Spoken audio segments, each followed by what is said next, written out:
Ini negara itu sebenarnya negara yang tidak patut untuk kita datangi untuk bekerja di situ. Dan yang sedihnya juga memang kemudian respon kita itu sangat lamban. Satu nyawa orang Brasil yang di Rinjani saja satu negara ribut. Ya. Kita berapa orang yang kemudian meninggal dan diperbudak dan kemudian kehilangan organ tubuhnya. Itu kita tidak banyak bergerak di situ. Saya bilang tidak banyak bergerak, kasusnya berjalan terus kok. Mungkin pemerintah malu karena dia nggak bisa menyediakan lapangan kerja yang baik dan benar buat anak-anak bangsa. Ngobrol bareng Orbit, kami obrolkan, Anda simpulkan. Assalamualaikum warahmatullahi wabarakatuh. Ketemu lagi kita dengan Ngorbit, ngobrol bersama Orbit. Orbit kita masih berkait dengan Kamboja, tetapi nggak langsung dengan Kambojanya dan tenaga kerjanya, tetapi kita akan mencoba mendekatinya secara psikologis. Bersama saya sudah kita undang Mas atau Abang aja lah ya, kita di Medan. Abang Yudhistira. Abang Yudhistira. Namanya ini mengingatkan saya ke seorang tokoh yang paling karismatik juga, Yudhistira. Pendawa lima. Pendawa lima. Nah, kita sekarang pendawa siji aja. Jadi, Bang Yudhis kita undang untuk ngobrolkan dan melihat efek atau dampak atau apapun yang berkait dengan psikologi bagi orang-orang yang terkait dengan kasus Kamboja. Baik itu anaknya langsung, masyarakatnya, dan tentunya keluarga. Apalagi kasus Kamboja ini sampai membuat orang sedihnya luar biasa. Anaknya meninggal di sana, bawa pulang susah.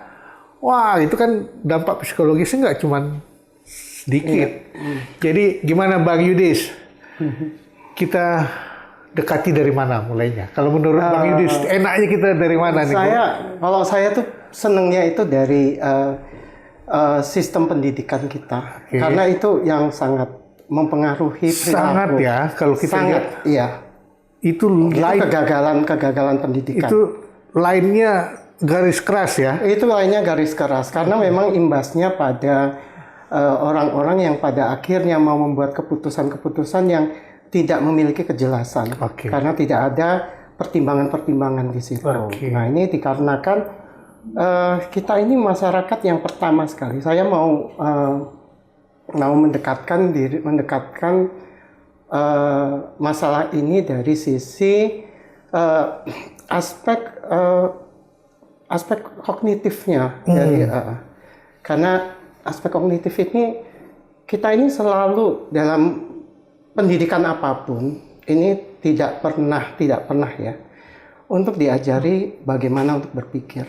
Tapi kita itu hanya diminta untuk mengisi otak kita dengan content of thought kita. Jadi isi pikiran saja. Jadi yang valid atau yang tidak valid diterima. Jadi kita ini cenderung kalau kita ini menggunakan gelombang otak itu ya, jadi cenderung kita disuruh memakai gelombang alfa bukan beta.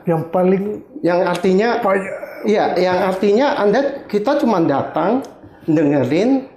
Kalau kita tahu alfa itu kalau misalnya kita pergi ke masjid atau ke gereja,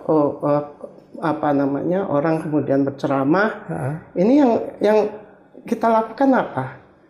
Diam, kemudian mengabsorb. Kita tidak melakukan suatu proses berpikir yang antesis-antitesis itu sendiri.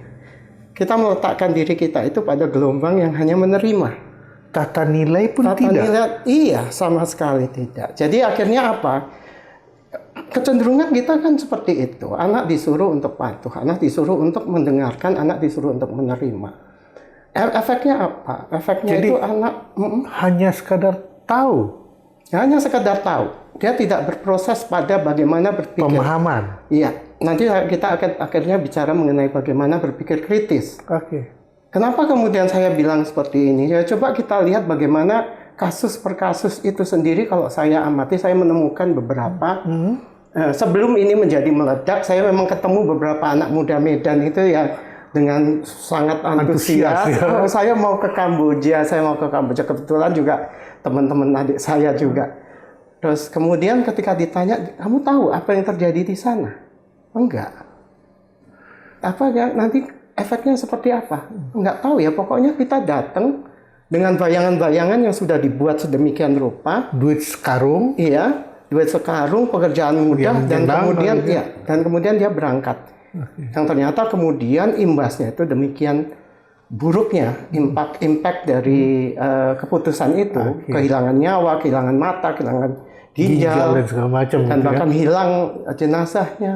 Dan ini yang sebenarnya awalnya ya tadi kita itu cuma lihat bagaimana sih kita itu tidak mencoba untuk membuat anak itu mulai bisa berpikir kritis. Bang, saya tuh pernah ketemu ya, kita kalau benci banget ya sama orang Yahudi ya. Tapi saya pernah ketemu, untungnya saya bersahabat dengan orang ini. Setiap orang ini kalau saya tanya sesuatu, ya, dia selalu ngomong gini, dia selalu mengulangi jawaban, menanyakan pertanyaan yang sama kembali. Kamu kuliah di mana? Di sini. Kak, selang lama dia akan bilang, kamu kuliah di mana? Dia mengembangkan yang namanya skepticism. Nah, inilah yang sebenarnya tidak pernah kita miliki, bahwa kita harus meragu. Itu bukan ras ya? Itu bukan ras, tapi karena kemudian keterbiasaan dalam pendidikan, dalam pola pikir kita, dalam dalam mencoba kita untuk untuk menjalani proses berpikir, kita kan harus meragu.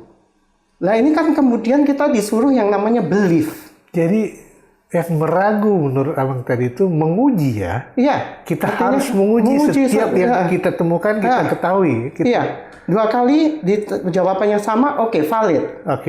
Kemudian saya kasih informasi. Misalnya informasi ke si teman saya ini, there are 2 synagogue in Indonesia. Dia masuk ke kamar, keluar, Yuri. There is only 1 synagogue in Indonesia. It is in Surabaya. Synagogue itu tempat ibadah orang Yahudi. Oh enggak, itu ada di Minahasa, ada 1 lagi.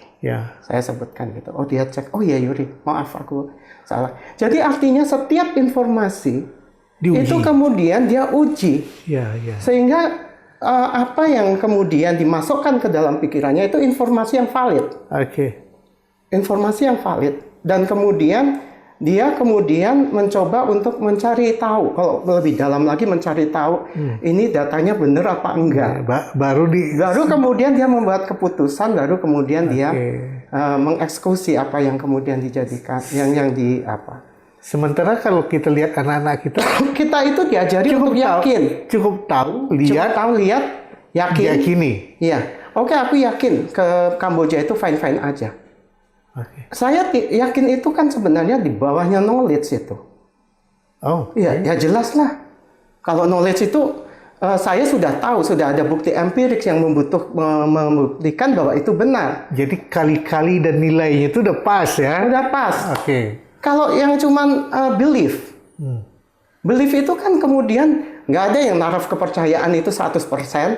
Taraf kepercayaan kan 90%, 80%, 75%. Yang artinya di situ perlu ada ruang untuk meragu. Nah, ini tidak pernah namanya anak-anak kita ini kemudian diajarkan untuk bagaimana berpikir. Tapi dijejali dengan isi pikiran dan kemudian tadi kalau orang itu berpikirnya gelombangnya beta, itu kan selalu bertanya, masa kayak gitu sih? Kayaknya nggak kayak gitu. Apalagi kalau kita itu kemudian diajari agama, nggak boleh kamu ini, itu keyakinan, itu harus kamu yakini. Itu kan menyetop proses berpikir tadi. Bayangkan dengan secara kolektif pendidikan seperti itu, dengan kemudian ada wacana bahwa bekerja di Kamboja itu sesuatu yang menjanjikan, yang begitu mudah, dapat uang begitu. Padahal faktor ujinya ada ya. Uji beda negara. Dia tidak memikirkan itu. Terus uji kebiasaan warga negara. Dia tidak memikirkan itu.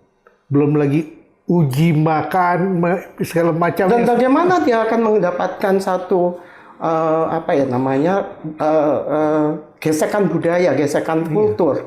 Bagaimana apa namanya kondisi di sana? Bagaimana mereka itu kemudian mereka hanya begini. Kalau kita believe, yakin ya Pak Bang, kita yakin ya sama sesuatu, maka kita itu pasti kan hanya memilih eviden-eviden yang menguatkan belief kita.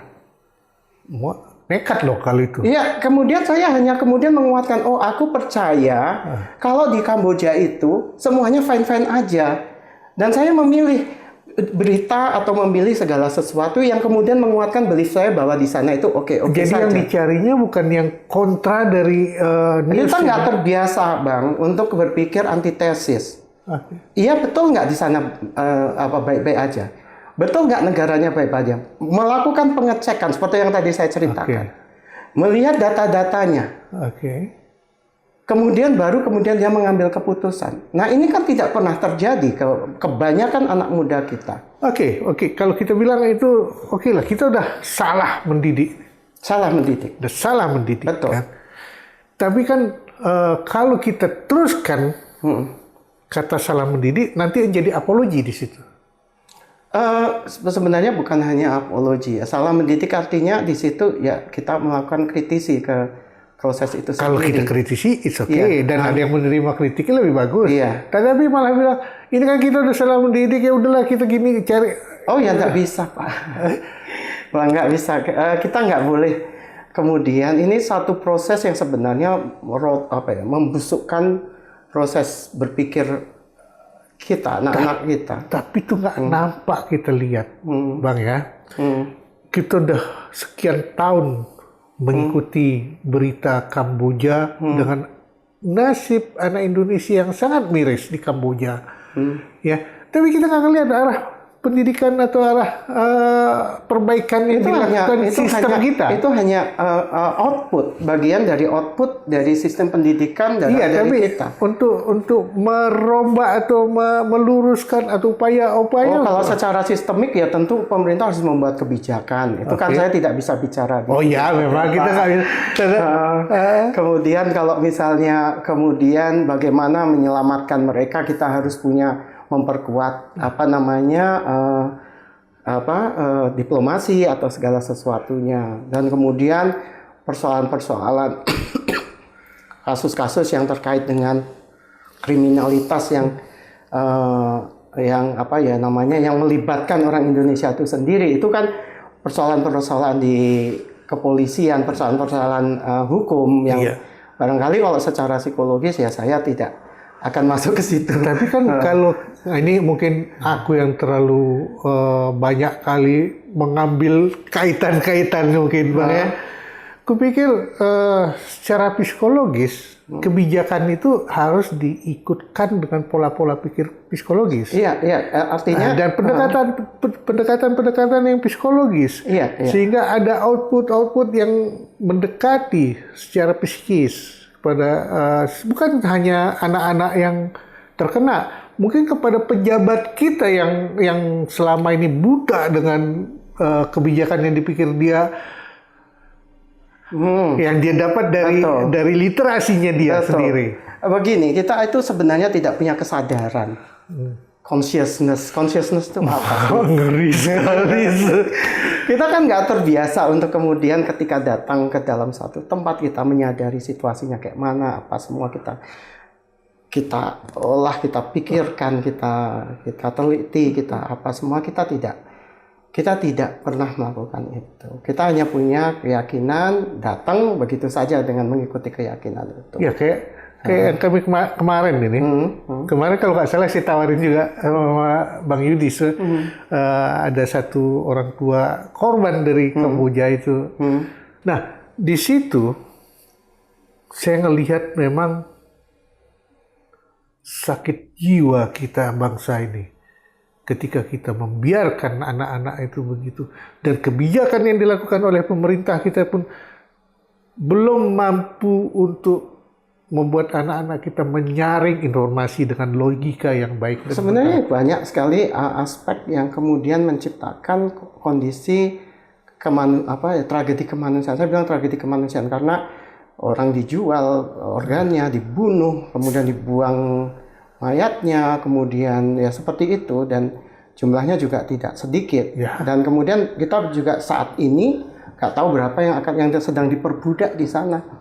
Kita nggak ngerti jumlahnya berapa. Yang komunikasi dengan kami aja Iya. ada, Bang. Nah, yang komunikasi dengan kami yang minta tolong ya. Kami tidak punya kemampuan untuk menolong mereka pulang dengan biaya yang sangat besar itu kan. Iya, saya hanya ya menyayangkan kalau dari sisi perlindungan hukum dan kemudian pendampingan pada orang-orang Indonesia yang mengalami masalah di Kamboja, karena lebih pelik ya daripada permasalahan yang muncul di Malaysia, di negara-negara lain. Ini betul-betul sampai nyawanya terancam, tidak hanya diperbudak, kamu hilang ginjalmu besok, kamu hilang kornea matamu, kamu akan hilang nyawamu, semuanya itu yang Apa yang bernilai bisa hilang lah sih. Iya, ya semuanya bisa hilang karena memang itu kan negara Laos, Kamboja itu kan sebenarnya kalau kita lihat negara yang saya nggak mau nanti Pokoknya beda dengan kita. Iya, jadi kalau misalnya kita lihat ini bukan psikologi lagi tapi masuk politik. Kalau kita lihat sejarah politiknya itu kan sebenarnya negara-negara yang cukup kejam terhadap rakyatnya sendiri. Ya. Saya bagaimana ketika di Kamboja, di Laos itu sendiri orang-orang disuruh tidak memiliki apapun, rumahnya harus dikasihkan pemerintah, dia nggak punya tanah. Akhirnya banyak sekali yang mereka itu menjadi tinggal di kuburan, tidak punya rumah. Bahkan saya punya dulu waktu kuliah di India teman dari Kamboja, dari Laos, dia bilang itu ya sebenarnya negara 11-12 kondisi kultur politiknya ya sama-sama super kejam gitu, sampai dia bilang kami dulu ayah ibu kami kelaparan sampai kurus kurang gizi. Kenapa? Sawah kami ada, tapi kami nggak boleh makan sawah kami, padi dari sawah kami. Itu diceritakan. Hal-hal seperti itu kan untuk bangsanya sendiri itu mereka itu sangat-sangat pragmatis, sangat-sangat kejam untuk rakyatnya sendiri. Sistem politik mereka itu cukup kejam. Jadi dia tidak memanusiakan rakyatnya, tapi kemudian tujuan pemerintahnya apa? Maka kemudian itu dijalankan dengan cara yang semena-mena seperti itu. Dan itu kalau di sejarah kan bisa kita cek. Pol Pot, bisa cek apa yang namanya. Filmnya ada, Bang? The Killing Field. Iya, saya nonton waktu SD dulu. Itu sebetulnya kan seharusnya ketika seorang anak tidak sampai berpikir seperti itu. Tidak akan sampai berpikir bahwa ini negara itu sebenarnya negara yang tidak patut untuk kita datangi untuk bekerja di situ. Ya dikarenakan memang mereka itu, saya pikir begini ya, kalau saya punya anak saya bisa saya jual, ya saya jual. Jadi artinya mereka itu untuk darah dagingnya sendiri, untuk bangsanya sendiri itu cukup kejam. Jadi apalagi cuma datang orang Indonesia, lalu siapa? Anak bukan, saudara bukan. Ya sudah. Dan yang sedihnya juga memang kemudian respon kita itu sangat lamban.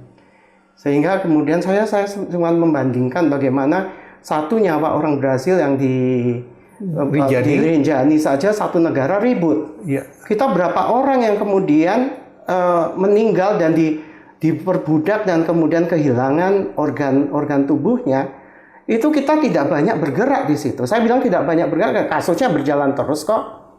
Ya, tapi inilah fakta bahwa ketika sesuatu itu ditutupi, psikologi massa yang ada di Indonesia pun terganggu kan. Nah, kalau kita bicara psikologi massa, ini kan sebenarnya kesatuan orang untuk bersikap, kelompok orang kemudian memiliki satu perilaku yang sama. Iya.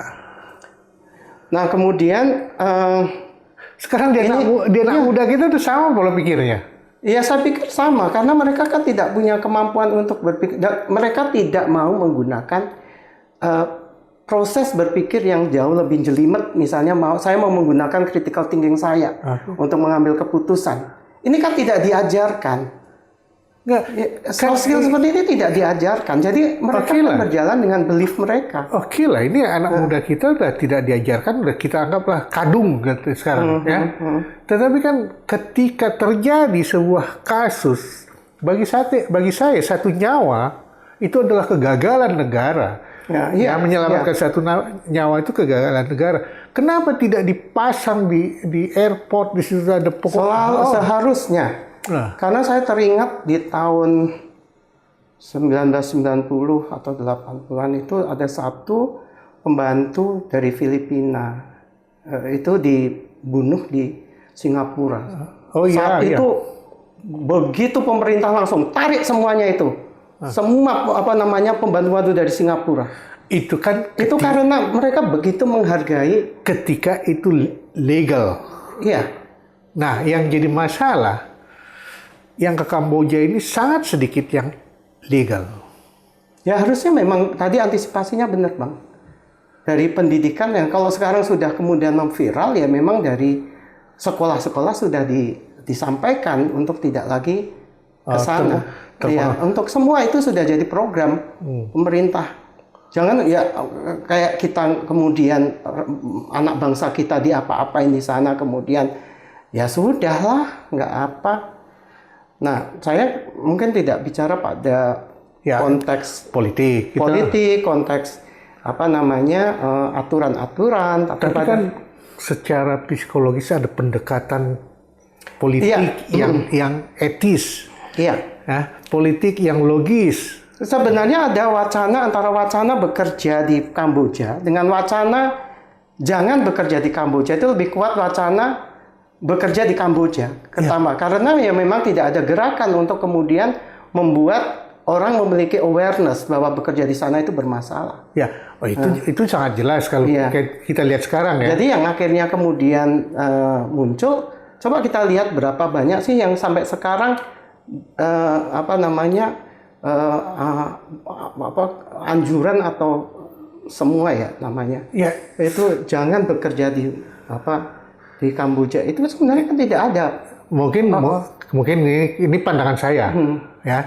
Mungkin pemerintah malu karena dia nggak bisa menyediakan lapangan kerja yang baik dan benar buat anak-anak bangsa, sehingga dia nggak bisa memberikan anjuran-anjuran seperti itu untuk tidak bekerja di luar negeri.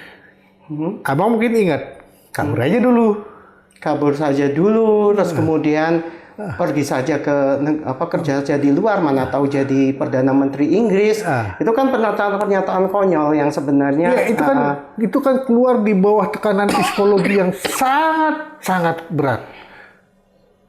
Ketika anak bangsa sudah dewasa tidak bisa menjadi kata Newong nggak bisa ngewongke gitu ya. Betul, nggak bisa ngewongke. Nggak bisa jadi manusia. Itu kan tertekan. Sementara dia sarjana atau sementara dia sudah tidak lagi kuat dibiayai oleh keluarganya. So what gitu loh. Sebenarnya pada akhirnya kita kan akan bicara betapa gagalnya pendidikan itu. Betapa gagalnya kita mengeluarkan output manusia yang kemudian menjadi sangat-sangat gullible kalau bahasa Inggris. Gullible itu apa ya? Ya terima apa semua. Dan kemudian manusia yang kemudian kurang kreatif dan kemudian orang-orang yang kemudian tidak memiliki yang yang memiliki insecurity yang tinggi. Sehingga sebenarnya mereka itu kan mereka pergi itu kan sebenarnya diberi satu janji-janji. Nah, kemudian siapapun ya. Nah, kemudian ketika itu masuk kan kemudian kalau orang itu misalnya orang itu gullible itu istilah artinya terima apa saja tanpa ada keraguan, tidak nanya-nanya. Ya, dia anak band Mas. West band aja. Jadi cuma nerima. Yang kemudian ketika dia menerima apa yang kemudian dia cuma menguatkan keyakinannya aja. Oke, saya berangkat. Saya merasa ini satu-satunya jalan. Satu-satunya jalan dan kemudian dia hanya itu tadi kalau orang yang terbiasa berpikir dengan belief itu kan kemudian dia hanya memilah bukti-bukti yang menguatkan belief dia. Tapi kalau orang yang critical thinking, yang berpikir kritis atau yang skeptis itu kan dia benar nggak sih? Coba aku cek dulu. Oh, korbannya banyak kok. Kondisinya kayak mana? Oh, seperti ini. Jam kerjanya laporannya seperti apa? Seperti ini.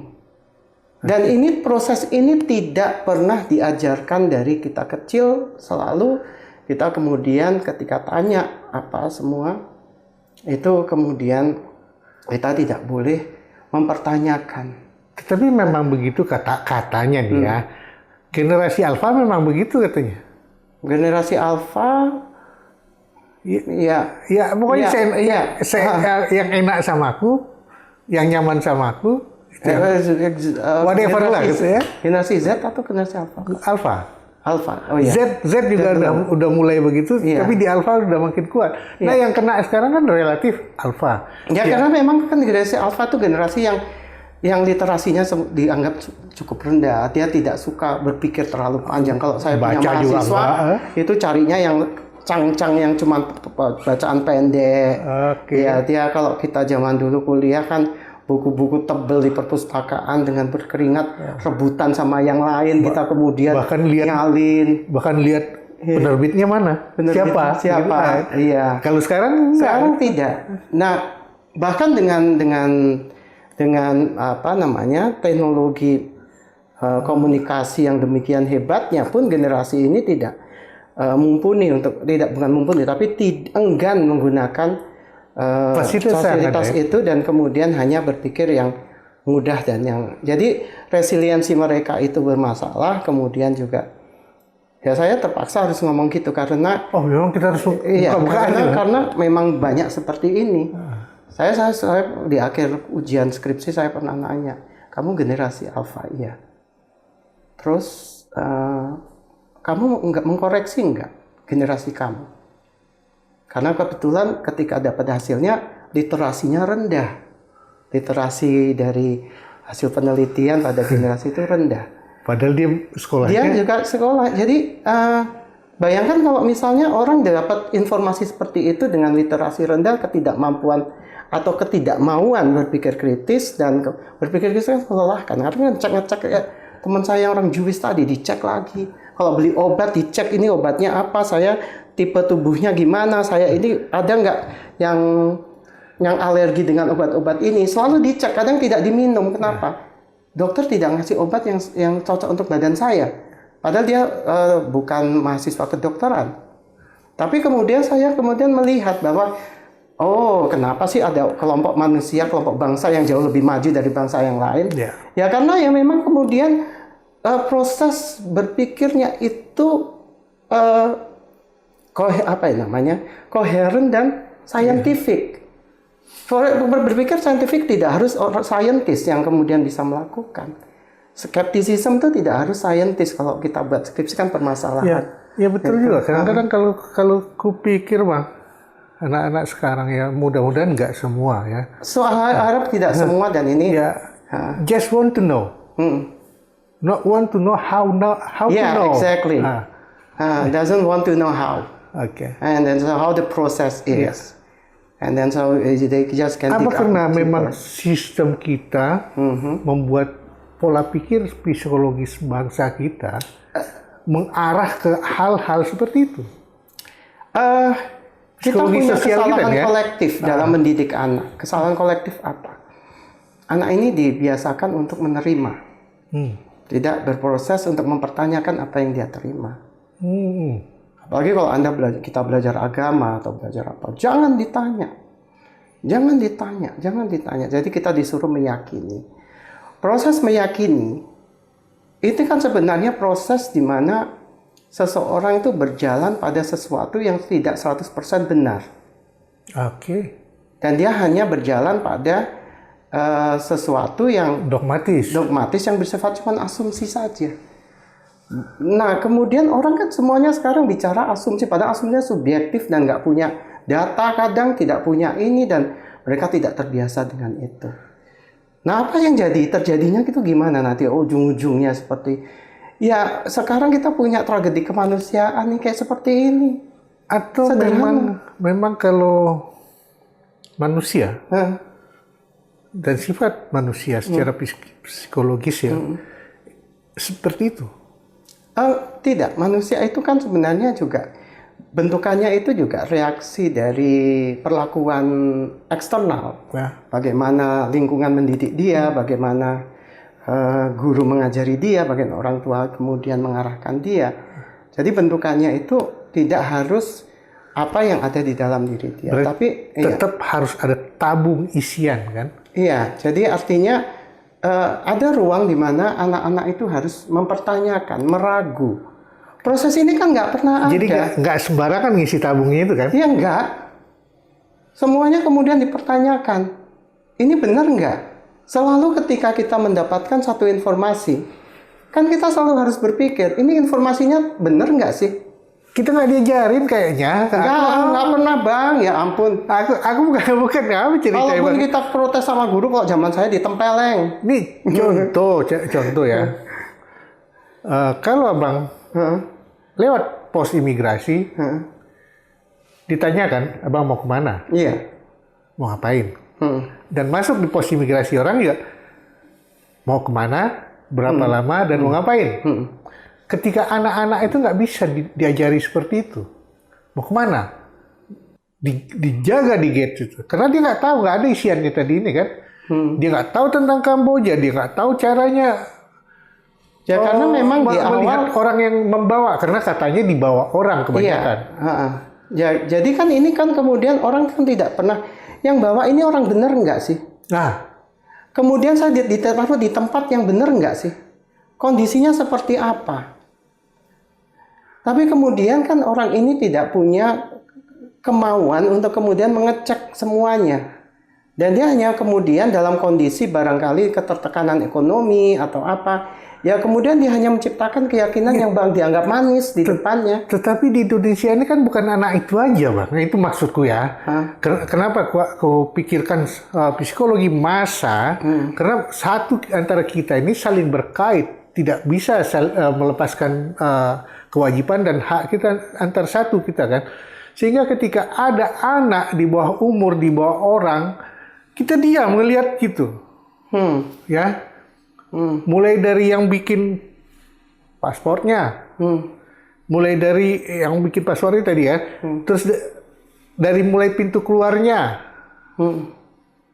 Seharusnya itu memang saya pernah baca yang kemudian dari Kenapa sesama kita cuek gitu? iya betul. Oh kalau itu mungkin itu bukan keterkait dengan psikologi massa, tapi itu keterkaitan dengan saya nggak tahu case-nya itu mungkin tidak hanya seperti itu, tapi misalnya orangnya pergi ke Malaysia, tapi sekalian di Malaysia mereka dibawa secara gelap ke Korea, ke Kamboja. Oke. Tetapi ketika anak keluar dari Indonesia, Bang, nah itu maksudku. Kenapa kita sesama kita diam dan bahkan ketika terjadi menyalahkan, seperti kemarin kejadian ketika anaknya meninggal di Kamboja, kami nggak punya duit. Kan sama aja, kenapa kau pergi? Iya. Kenapa sampai sebegitunya, Bang? Kan, aduh, kalau aku bilang gemeteran aku mikirnya, negaranya nggak peduli sama bangsanya, gimana sama bangsa untuk peduli sama kita? Saya ingin melihat bagaimana seseorang itu punya niatan ketika dia itu bekerja ya. Ketika itu maksudnya ketika seseorang itu diberi posisi-posisi yang kemudian posisi itu berimplikasi pada banyak orang, misalnya keputusan kebijakannya. Nah, itu banyak sekali ya. Yang kemudian pertama sekali kalau saya bilang bahwa orang-orang seperti itu tentu saja dia tidak memiliki kemampuan untuk berempati ya. Dan dia tidak memiliki kemampuan berempati bahwa kita tidak punya kepekaan sosial. Saya pastikan kita orang-orang yang tidak punya kepekaan sosial. Ini sisi lain ya. Kalau misalnya kasusnya tadi, misalnya ke stakeholder atau orang-orang yang kemudian meloloskan paspor, kemudian membiarkan mereka pergi tanpa ada pengawasan, ketika kasusnya sangat viral dan sangat banyak, kemudian mereka hanya lepas tangan. Nah, kepekaan sosial itu seperti apa sih sederhananya? Mereka ngerasa nggak sih? Seperti apa ketika orang itu disiksa? Mereka kemudian ngerasa nggak sih bahwa implikasi dari proses dari kejahatan kemanusiaan ini itu nanti berimplikasi pada bagaimana negara lain meremehkan kita. Dia tidak punya kemampuan berempati, kemampuan kepekaan terhadap dan kesadaran terhadap situasi yang ada di luar sana. Mereka adalah manusia-manusia yang terpatok dengan manual book ya. Yang kemudian kalau perilakunya aja manual bagi mereka itu kan bekerjanya ya sesuai dengan saya juga pakai manual book aja. Perilakunya juga seperti manual book ya. Saya nggak tahu, saya nggak apa. Dia kehilangan sisi-sisi psikologis yang tadi abang selalu tanyakan. Manusia itu sisi psikologisnya, sisi kepekaannya saja sudah hilang, empatinya sudah hilang. Saya nggak mungkin ketika kemudian ada orang mau bikin paspor, kemudian dia bilang saya mau bikin paspor ke Malaysia, kerjamu di sana di mana? Ya nanti ada di kilang. Kilangnya apa namanya? Ya belum tahu tapi apa? Itu saja sudah jalan sign bahwa ya memang ada beberapa yang itu harusnya sudah di stop, sudah tidak boleh dikeluarkan paspornya. Apalagi kemudian sampai ke yang biasanya kan dia tidak langsung dari Indonesia ke Kamboja, tapi dari Indonesia ke Malaysia dulu, ke Thailand dulu, diculik atau dibawa orang kemudian dibawa sampai ke mana ke. Memang sih alasannya beberapa yang kita temuin yang kena dampak itu sudah dewasa. Iya.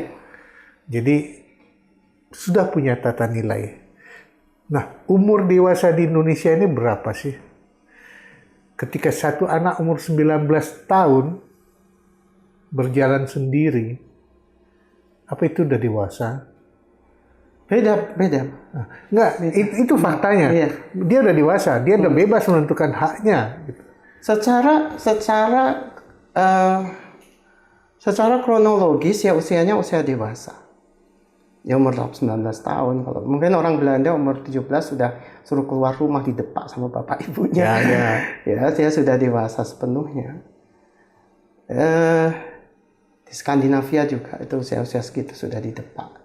Tapi kalau misalnya orang Indonesia itu dia pendewasaan apa tugas-tugas perkembangannya itu belum terpenuhi pada usia-usia itu pada yang seharusnya pada dengan usia pola itu. pendidikan seperti yang selama ini kita dapat ya. Ya betul. Cara berpikirnya juga masih tidak cara berpikir ya. Saya nggak bilang IQ-nya. Tata nilainya aja dulu. Tata nilai, oke. Kalau value yang dia miliki juga lebih pragmatis dalam melihat segala sesuatu. Karena itu lebih mudah untuk kemudian dibuat Oh sudah gampang ini semuanya.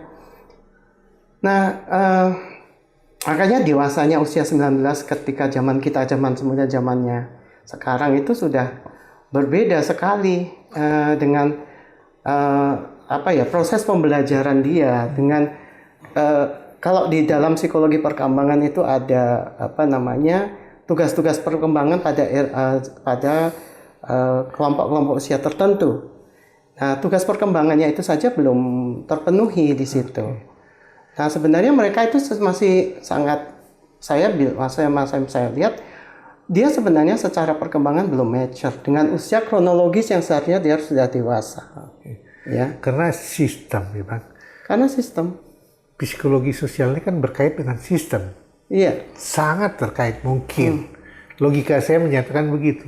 Ketika kita dididik dengan sistematis yang baik dan benar, maka hasilnya kita pun akan berpikir dengan baik dan benar. Iya. Dengan ukuran-ukuran yang baik dan benar. Betul. Tapi kalau kita cuma diajari menjadi robot lah kita. Kejadianlah ketika robot di-setel sama orang lain, dia akan ikut dengan gerakan orang lain. Karena dia tidak terbiasa untuk kemudian berproses dengan situasi di hadapan dia. Karena semuanya kan kemudian didikte, didogma, disuruh diyakini tanpa sebuah proses. Nah, sekarang secara kolektif ketika pola pendidikannya seperti itu, orang tuanya seperti itu, gurunya seperti itu. Nah, apa yang terjadi? Ya kemudian kasusnya ini merebak. Karena anak-anak mudanya juga tidak bisa kemudian berpikir lebih probing ya, lebih saya kalau kayak gini gimana sih? Kalau kayak gini gimana? Kalau kayak gini gimana? Nah, ini tidak. Saya rasa bukan cuma anak, Bang. Kenapa? Semenjak ICT bergerak, informasi, komunikasi, dan teknologinya ya, bergerak sedemikian cepat, semua orang berpikir sepraktis gerakan itu. Sehingga kalangan di belakang juga udahlah belajar dengan ini aja. Betul. Jadi gini Pak, Bang. Hampir semua mahasiswa saya itu ketika harus memberikan jawaban, dia harus ngecek dulu. Ngecek dulu di AI, ngecek dulu di Google, kemudian dia baru. Dia tidak berproses dengan pertanyaan itu saya harus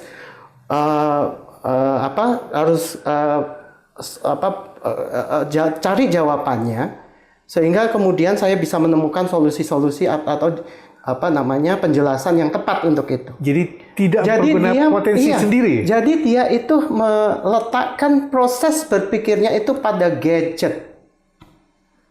Jadi coba gadgetnya hilang, dia bisa berproses berpikirnya kayak mana? Berarti bangsa kita putus dengan jaringan wifi, internet. Dia tidak bisa melakukan apa-apa. Karena dia sudah merepresentkan, mewakilkan proses berpikirnya itu di gadget. Segala sesuatu ada di cyberspace. Iya. Begitu cyberspace-nya terganggu, bervirus, malah pikirannya pun bervirus. Ya seperti abang tadi bilang, seperti boneka dia arahkan kemana ya dia jalan karena dia tidak bisa probing dalam berpikirnya, tidak tahu bagaimana membuat solusi atau apa. Ketika anak bangsa sudah begitu, bagaimana stakeholder di atasnya harus berlaku, Bang? Pelik, karena stakeholdernya juga bermasalah. Tapi bukan berarti kita harus revolusi. Minimal kita revolusi cara berpikir yang logis dan pendekatan psikologis yang baik, interpersonal, jadilah itu kan. Iya. Itu harusnya diajarkan mulai dari anak kita. Ya, mulai ada kesadaran kolektif di masyarakat bahwa kita ini sudah on the very wrong path. Oke. We have a very bad parenting. Kalau udah di jalur di rel yang salah, udah kacau gitu, Mas. Ya kita luruskan saja untuk generasi yang masih berikutnya supaya tidak terlalu terlambat. Ketika memang sistem kita yang salah, kita harus riset dong ya. Iya. Sekarang kalau abang lihat misalnya di Skandinavia orang kembali lagi ke buku, tidak ada lagi laptop, tidak lagi internet, tempatnya harus rapi, soal suruh nulis pakai tangan. Kalaupun ada internet harus kayak di Cina kita. Di Cina pun sebenarnya punya keterbatasan, maksudnya dia membatasi mahasiswanya itu dia harus belajar dari buku. Nah sekarang kita kan kemudian mengandalkan segala sesuatunya ke gadget. Apa fungsi?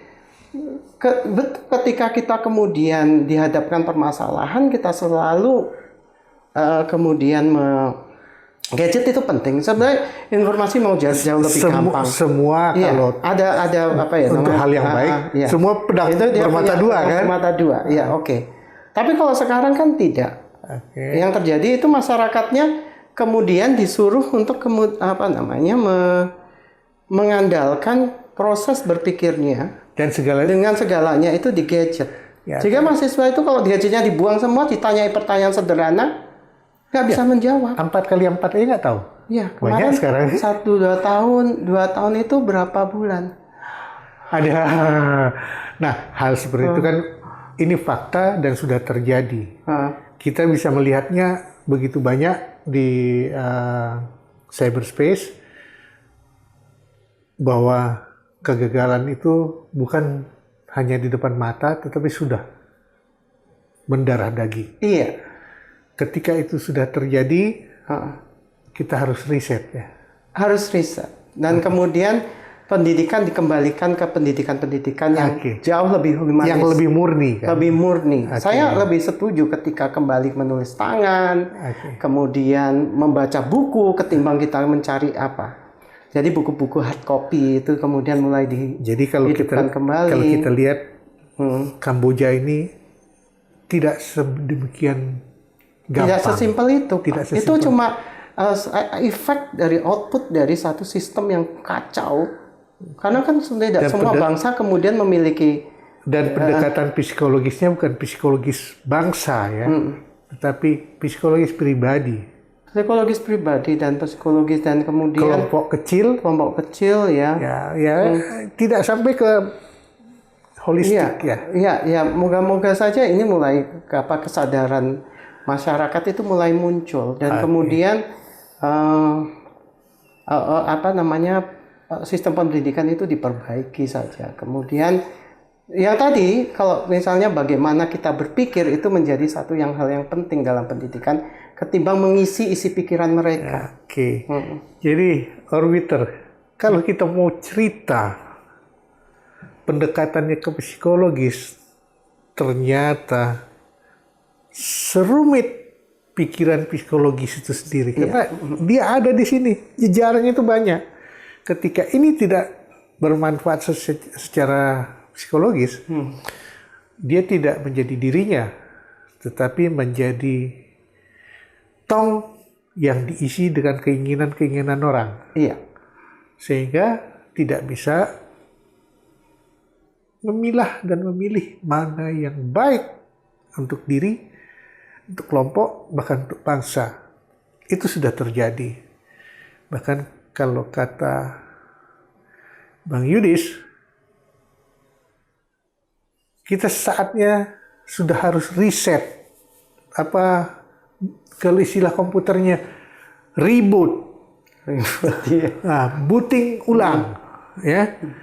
Nah, hal ini ternyata sudah sangat mengerikan kalau orang-orang yang ada